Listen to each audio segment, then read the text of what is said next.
ಧರ್ಮಸ್ಥಳದಲ್ಲಿ ಹೂತಿಟ್ಟ ಸಾವಿನ ರಹಸ್ಯಗಳನ್ನ ಎಸ್ಐಟಿ ನೆಲ ಬಗೆದು ಹುಡುಕಾಡ್ತಿದೆ. ಶವ ಹೂತಿಟ್ಟಿದ್ದೀನಿ ಅಂತ ಅನಾಮಿಕ ತೋರಿಸಿದ್ದ 13 ಜಾಗಗಳಲ್ಲಿ ಒಂದು ಕಡೆ ಉತ್ಖನನ ನಡೆಯಿತು. ಕಳೆಬರ ಹುಡುಕಾಟಕ್ಕೆ ಒಂದ್ ಕಡೆ ಮಳೆ ಕಾಟ ಕೊಟ್ರೆ ಇನ್ನೊಂದ್ ಕಡೆ ಮುಸುಕುದಾರಿ ವ್ಯಕ್ತಿಯ ಬೇಡಿಕೆಗಳು ಎಸ್ಐಟಿಯನ್ನ ಇಕ್ಕಟ್ಟಿಗೆ ಸಿಲುಕಿಸಿತ್ತು.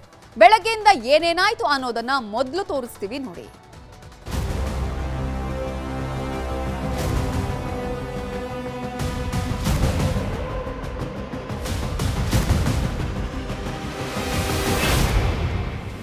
ಧರ್ಮಸ್ಥಳದಲ್ಲಿ ಶವಗಳನ್ನು ಹೂತಿಟ್ಟ ಜಾಗಗಳಷ್ಟು ದೂರುದಾರ ತೋರಿಸಿರುವ ಜಾಗಗಳಲ್ಲಿ ಅಡಗಿದೆಯೇ ಶವರಹಸ್ಯ. 15-20 ವರ್ಷಗಳ ಹಿಂದೆ ಹೂತಿಟ್ಟಿದ್ದ ಶವಗಳ ಅವಶೇಷಗಳು ಈಗಲೂ ಧರ್ಮಸ್ಥಳದ ಮಣ್ಣಲ್ಲೇ ಇದೆಯಾ? ಇಂಥ ನೂರಾರು ಪ್ರಶ್ನೆಗಳಿಗೆ ಉತ್ತರ ಹುಡುಕಾಡ್ತಿದೆ ಎಸ್ಐಟಿ ಟೀಮ್.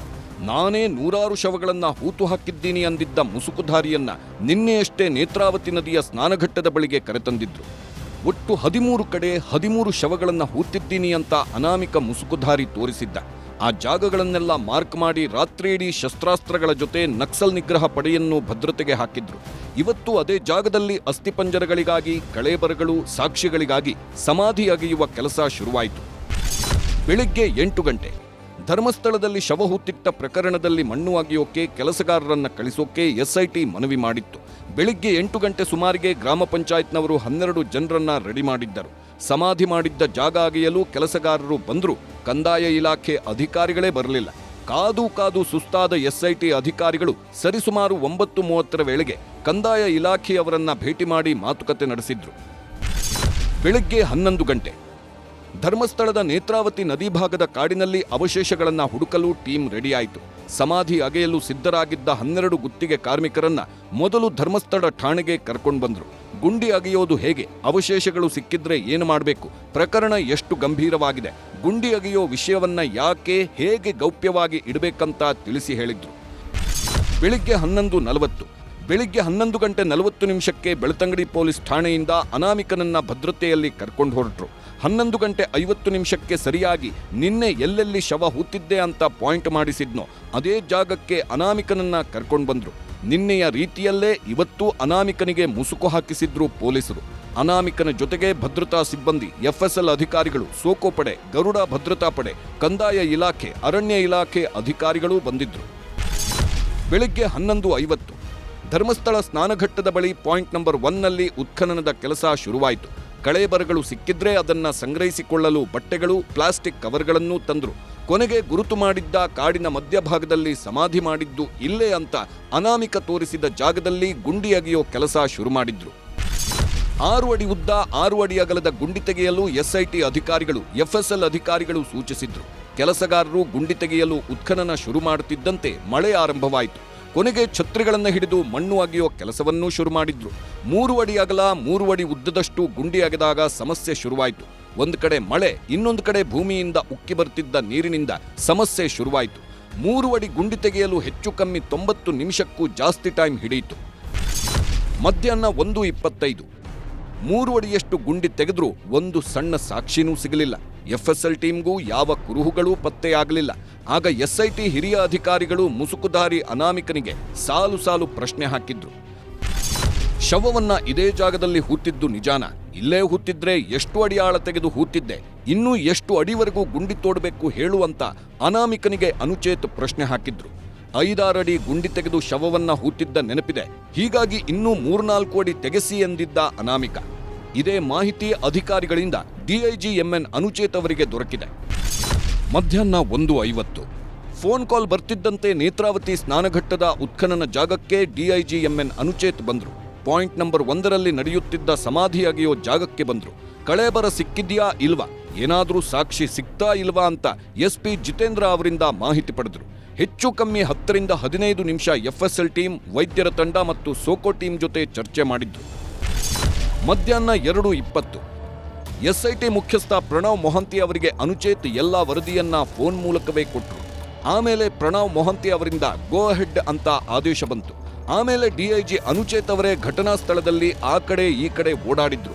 ಕ್ರೈಮ್ ಸೀನ್ಗಳನ್ನ ಮನಸ್ಸಲ್ಲೇ ರೀಕ್ರಿಯೇಟ್ ಮಾಡಿದ್ರು. ಒಬ್ಬ ವ್ಯಕ್ತಿ ಒಂದು ಶವವನ್ನ ಕಾಡಿನ ಮಧ್ಯೆ ದಾರಿಯೇ ಇಲ್ಲದ ಕಾಡಿನೊಳಗೆ ಹೇಗೆ ತಂದ, ಹೇಗೆ ಹೂತಿರಬಹುದು ಅನ್ನೋ ಕ್ರೈಮ್ ಸೀನ್ ರೀಕ್ರಿಯೇಟ್ ಮಾಡಿದ್ರು. ಮಧ್ಯಾಹ್ನ 2:40 ಡಿಐಜಿ ಎಂಎನ್ ಅನುಚೇತ್ ಎಲ್ಲ ಆಯಾಮಗಳಲ್ಲೂ ಸಮಾಧಿ ಸ್ಥಳಗಳಲ್ಲಿ ಸಾಕ್ಷಿಗಳನ್ನ ಸಂಗ್ರಹಿಸುವುದು ಹೇಗೆ ಅಂತ ಆಲೋಚನೆ ಮಾಡಿದ್ರು. ನಂತರ ಅನಾಮಿಕನನ್ನೂ ಪ್ರಶ್ನೆ ಮಾಡಿದ್ರು.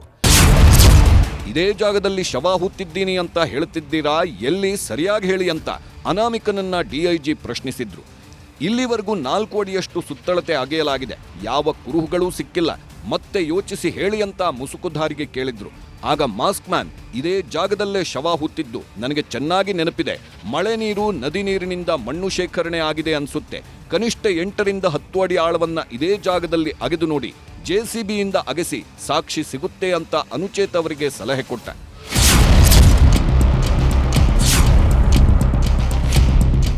ಮಧ್ಯಾಹ್ನ 3:10 ಎಸ್ಐಟಿ ತಂಡದವರ ಪ್ರತಿಯೊಂದು ಪ್ರಶ್ನೆಗೂ ದೂರುದಾರ ವ್ಯಕ್ತಿ ತಾನು ಶವ ಹೂತಿರೋದು ಇಲ್ಲೇ ಹುಡುಕಿ ಅಂತ ಹಠ ಹಿಡಿದ. ಕೊನೆಗೆ ಡಿಐಜಿ ಅನುಚೇತ ಅಧಿಕಾರಿಗಳನ್ನೆಲ್ಲ ಸ್ಥಳದಿಂದ ಹೊರಗೆ ಕಳಿಸಿದ್ರು. ಆದಷ್ಟು ಬೇಗ ಜೆಸಿಬಿಯನ್ನು ತರಲು ಸೂಚಿಸಿದ್ರು. ಅನುಚೇತ್ ಹೇಳಿದ 10 ನಿಮಿಷಕ್ಕೆ ಸ್ಥಳಕ್ಕೆ ಜೆಸಿಬಿನೂ ಬಂತು. ಭದ್ರತೆಗೆ ಸಿಬ್ಬಂದಿಯನ್ನ ಬಿಟ್ಟು ಎಲ್ಲರಿಗೂ ಊಟಕ್ಕೆ ಬ್ರೇಕ್ ನೀಡಲಾಗಿತ್ತು. ಇದಿಷ್ಟು ಮಧ್ಯಾಹ್ನದವರೆಗೂ ಧರ್ಮಸ್ಥಳದ ಕಾಡಿನಲ್ಲಿ ನಡೆದ ಕಳೇಬರದ ಹುಡುಕಾಟದ ಕಥೆಗಳು. ಕ್ಯಾಮರಾಮನ್ ನಿಖಿಲ್ ಸುವರ್ಣ ಜೊತೆ ಕಿಶನ್ ಶೆಟ್ಟಿ, ನ್ಯೂಸ್ 18 ಮಂಗಳೂರು.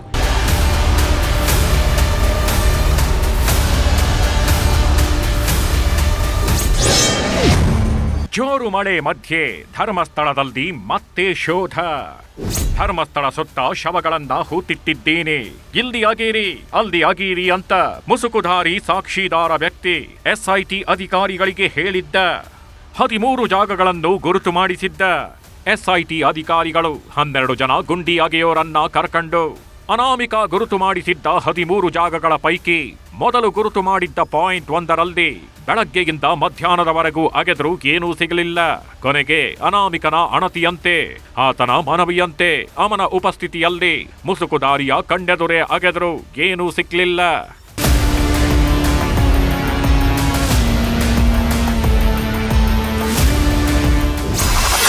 ಮಧ್ಯಾಹ್ನ 3:50 ಬೆಳಗ್ಗೆಯಿಂದ ಮಧ್ಯಾಹ್ನ 3:10ರವರೆಗೂ ಎಷ್ಟೇ ಅಗೆದರೂ ಪಾಯಿಂಟ್ ನಂಬರ್ 1 ಜಾಗದಲ್ಲಿ ಏನೂ ಸಿಗಲಿಲ್ಲ. ಮುಸುಕುದಾರಿ ಸಾಕ್ಷಿಯ ಮನವಿಯಂತೆ ಜೆಸಿಬಿಯನ್ನು ತರಿಸಲಾಯಿತು. ಮಧ್ಯಾಹ್ನ 3:50ಕ್ಕೆ ಜೆಸಿಬಿ ಮೂಲಕ ಕಾಡಿನ ಮಧ್ಯೆ ಪೊದೆಗಳ ನಡುವೆ ಎಸ್ಐಟಿ ಜೆಸಿಬಿಯನ್ನ ಬಳಸಿ ಕಳೆ ಬರಹಗಳಿಗಾಗಿ ಶೋಧ ನಡೆಸಿದ್ರು. ಅಗೆದ್ರು ಬರೀ ಒಂದೇ ಒಂದು ಜಾಗದಲ್ಲಿ ಕಳೆ ಬರಹಗಳು ಸಿಗಬಹುದು ಅಂತ ಕಣ್ಣಿಗೆ ಎಣ್ಣೆ ಬಿಟ್ಕೊಂಡು ನೋಡ್ತಿದ್ರು. ಆದ್ರೆ ಮಳೆ ಹೊಡೆತಕ್ಕೆ ಜೆಸಿಬಿಯಲ್ಲಿ ಕೆಟ್ಟಿ ಮಣ್ಣು ತೆಗೆದ್ರು. ಬರೀ ನೀರೇ ಹೊರಗೆ ಬರ್ತಿತ್ತು. ಒಂದ್ ಕಡೆ ಮಳೆ ನೀರು, ಇನ್ನೊಂದ್ ಕಡೆ ನದಿ ನೀರು ಭೂಮಿಯಲ್ಲಿ ಉಕ್ಕಿ ಬರ್ತಿತ್ತು. ಮಳೆ ಸಾಕಷ್ಟು ದೊಡ್ಡ ಪ್ರಮಾಣದಲ್ಲಿ ಈ ಕಾರ್ಯಾಚರಣೆಗೆ ಅಡಚಣೆ ಉಂಟಾಯಿತು ಮತ್ತು 4 ಫೀಟ್ ಅಷ್ಟು ಡಿಗ್ ಮಾಡಿದಂಥ ಸಂದರ್ಭದಲ್ಲಿ ನೀರಿನ ಹೊರತೆ ಕಾಣಿಸಿಕೊಂಡಿತ್ತು.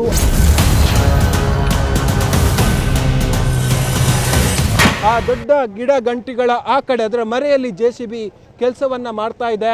ಪಾಯಿಂಟ್ ನಂಬರ್ 1 ಹೇಗಾದರೂ ಮಾಡಿ ಮುಗಿಸಲೇಬೇಕು, ಆತ ಹೇಳುವಷ್ಟು ಗುಂಡಿಯನ್ನು ತೋಡಲೇಬೇಕೆಂಬ ಉದ್ದೇಶದಿಂದ ಎಸ್ಐಟಿ ಬಹಳಷ್ಟು ಪಾರದರ್ಶಕವಾಗಿ ಕೆಲಸವನ್ನ ಮಾಡ್ತಾ ಇದೆ.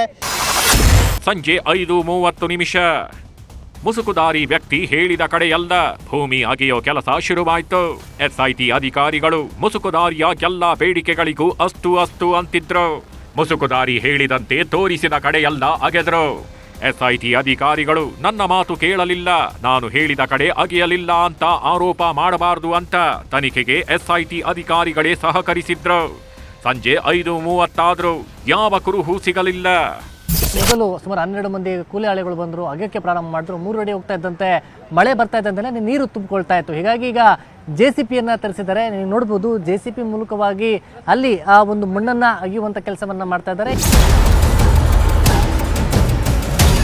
ಸುಮಾರು 3-4 ಅಡಿಗಳಷ್ಟು ಅಲ್ಲಿ ಅಗೆದಂಥ ಸಂದರ್ಭದಲ್ಲಿ ಯಾವುದೇ ವಸ್ತು ಆಗಿರ್ಬೋದು, ಯಾವುದೇ ಒಂದು ತಲೆಬುರುಡೆ ಆಗಿರ್ಬೋದು, ಅಸ್ಥಿಪಂಜರ ಯಾವುದು ಕೂಡ ಪತ್ತೆ ಆಗಿರಲಿಲ್ಲ, ಮತ್ತು ಅವಶೇಷ ಏನೂ ಕೂಡ ಇರಲಿಲ್ಲ. ಹೀಗಾಗಿ ಅವರನ್ನು ಮತ್ತೆ ಪ್ರಶ್ನೆ ಮಾಡಿದಂತಹ ಸಂದರ್ಭದಲ್ಲಿ ಇಲ್ಲ ಇದೇ ಸ್ಥಳದಲ್ಲಿ ಹೂತಿದ್ದು ಅನ್ನೋ ರೀತಿಯಲ್ಲಿ ಅವರು ರೆಸ್ಪಾನ್ಸ್ ಮಾಡಿರುವಂಥದ್ದು ದೂರುದಾರ. ಸಂಜೆ 6:15 ಪಾಯಿಂಟ್ ನಂಬರ್ 1ರಲ್ಲಿ 15 ಅಡಿ ಅಗಲ 8 ಅಡಿ ಆಳ ಅಗೆಯಲಾಯಿತು. ಯಾವುದೇ ಕಳೆ ಬರಹ ಅಥವಾ ಏನೂ ಸಿಗದ ಕಾರಣಕ್ಕೆ ಎಸ್ಐಟಿ ಅಧಿಕಾರಿಗಳು ಉತ್ಖನನ ಕಾರ್ಯ ನಿಲ್ಲಿಸಿದ್ರು. ಸಂಜೆ 6:15ರವರೆಗೂ ಪಾಯಿಂಟ್ ನಂಬರ್ 1ರಲ್ಲಿ ಶೋಧ ಕಾರ್ಯ ನಡೆಯಿತು. ಏನೂ ಸಿಗದ ಕಾರಣಕ್ಕೆ ಬರಿಗೈನಲ್ಲೇ ವಾಪಸ್ ಆಯಿತು ಎಸ್ಐಟಿ ಟೀಮ್. ಒಂದ್ ಕಡೆ ಧರ್ಮಸ್ಥಳದಲ್ಲಿ ಸಾಕ್ಷಿಗಳ ಹುಡುಕಾಟ ನಡೆಯುತ್ತಿದ್ರೆ ರಾಜ್ಯ ರಾಜಕೀಯದಲ್ಲಿ ಧರ್ಮಸ್ಥಳ ಪ್ರಕರಣ ಹಿಡಿದು ಆರೋಪ ಪ್ರತ್ಯಾರೋಪಗಳು ಜೋರಾಗಿ ಸದ್ದು ಮಾಡುತ್ತಿದೆ. ಅದರಲ್ಲೂ ಬಿಜೆಪಿ ನಾಯಕರಂತೂ ಕಾಂಗ್ರೆಸ್ ಸರ್ಕಾರದ ಮೇಲೆ ವಾಗ್ದಾಳಿ ಮಾಡ್ತಿದ್ದು ಕಾಣದ ಕೈಗಳ ಕೈವಾಡವಿದೆ ಅಂತ ಆರೋಪಿಸಿದ್ರು. ಅದಕ್ಕೆ ಹಿಂದಿರುವಂಥ ನಗರ ನಕ್ಸಲೈಟ್ರು ಯಾರಿದ್ದಾರೆ ಇವರ ಉದ್ದೇಶ ಮಾತ್ರ ಒಳ್ಳೆಯದಿಲ್ಲ. ಇವರು ತನಿಖೆಯ ಅಡ್ಡದಾರಿಯನ್ನು ಹಿಡಿಸುವಂಥ ಒಂದು ಪ್ರಯತ್ನ ಆಗ್ತಾ ಇದೆ. ಕೇರಳ ಸರ್ಕಾರ ಇದರಲ್ಲಿ ಭಾಗವಹಿಸ ಮೂಗು ತೋರಿಸುವಂಥ ಅವಶ್ಯಕತೆ ಇಲ್ಲ. ಇದ್ರ ಹಿಂದೆ ಇರುವಂಥ ವ್ಯಕ್ತಿಗಳಿದಾರಲ್ಲ, ಈ PFI, SFI, PFI ಇಂಥ ವ್ಯಕ್ತಿಗಳನ್ನೂ ಆಚೆ ತನ್ನಿ. ಬೇರೆ ಬೇರೆಯವರು ಒಂದು ಸಿನಿಮಾ ಥರನೇ ತೆಗಿತಾ ಇರುವಂಥ ವ್ಯಕ್ತಿಗಳನ್ನು ಅವ್ರನ್ನೂ ತನಿಖೆ ಮಾಡಿ. ಯಾಕಂದರೆ ಈ ಹಿಂದೆ ಇರುವಂಥ ವ್ಯಕ್ತಿಗಳು ಯಾರ್ಯಾರಿದ್ದಾರೆ, ಅಪಪ್ರಚಾರ ನಮ್ಮ ನಂಬಿಕೆ ಕೇಂದ್ರಗಳ ಮೇಲೂ ಎಲ್ಲ ಒಂದು ಕಡೆ ಅಪಪ್ರಚಾರಗಳನ್ನು ಮಾಡೋಂಥ ಈ ದುಷ್ಟ ಸಾಹಸಕ್ಕೆ ಕೈ ಹಾಕಿರುವಂಥ ವ್ಯಕ್ತಿಗಳಿಗೂ ತಕ್ಕ ಪಾಠ ಕಲಿಸುವಂಥದ್ದು ಆಗಬೇಕು. ಇದು ಒಂದು ಷಡ್ಯಂತ್ರ ಅಂತ ನಾನು ಭಾವಿಸಿದ್ದೀನಿ. ಕಾಣದ ಕೈಗಳು ಕೆಲಸವನ್ನು ಮಾಡ್ತಾರೆ. SIT ಸರ್ಕಾರ ರಚನೆ ಮಾಡಿದೆ. ಒಬ್ಬ ವ್ಯಕ್ತಿ ಹೇಳಿಕೆಯಿಂದ ಈ ರೀತಿ ಅಲ್ಲೋಲ ಕಲ್ಲೋಲಾಗಿದೆ. ಇದರಿಂದ ಯಾರಿದ್ದಾರೆ, ಏನು ಅಪಪ್ರಚಾರ ಮಾಡ್ತಾರೆ, ಪಾರದರ್ಶಕ ತನಿಖೆ ಮಾಡಿ ಸತ್ಯಾಂಶ ಆದಷ್ಟು ಹೊರಗಡೆ ಬರಲಿ ಅಂತೇಳಿ ನಾವು ಒತ್ತಾಯ ಮಾಡ್ತೀವಿ.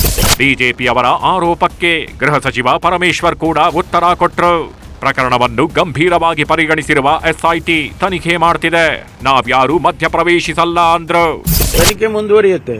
ನಾವು ಬಹಳ ಗಂಭೀರವಾಗಿ, ನಾನು ಮೊದಲೇ ಹೇಳಿದ್ದೀನಿ, ಇದನ್ನು ಬಹಳ ಗಂಭೀರವಾಗಿ ತಗೊಂಡಿದ್ದೇವೆ. SIT ಅವರು ತನಿಖೆಯನ್ನ ಮಾಡ್ತಾ ಇದ್ದಾರೆ. ಮಧ್ಯದಲ್ಲಿ ನಾವ್ಯಾರು ಏನು ಹೇಳಿಕೆ ಕೊಡೋದಕ್ಕಾಗೋದಿಲ್ಲ. ಅನಾಮಿಕ ಹಠ ಬಿಡ್ತಿಲ್ಲ, SITಗೆ ಸಾಕ್ಷ್ಯ ಸಿಗ್ತಿಲ್ಲ.